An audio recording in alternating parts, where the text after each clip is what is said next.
Historic tax credits for bringing new life to old gems were made part of the permanent tax code years ago by President Ronald Reagan. Our tax credits have made the preservation of our older buildings not only a matter of respect for beauty and history, but of economic good sense.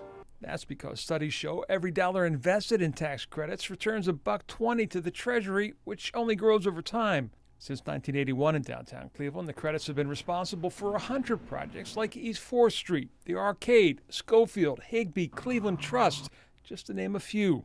Those credits were eliminated this fall in the House tax plan, but eventually restored in the Senate and survived reconciliation last week. The good news is it's in the package, it's available, and developers then can have some certainty going forward in terms of some of the rehab work they're going to be doing here in downtown Cleveland. As we stood on Euclid Avenue talking, we were literally within a pitching wedge of several projects that will use the credits.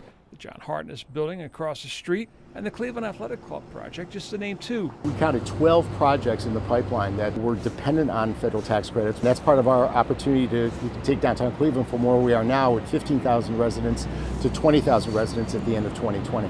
Marinucci points out it is the success of the historic conversions that helped create the demand for the new construction.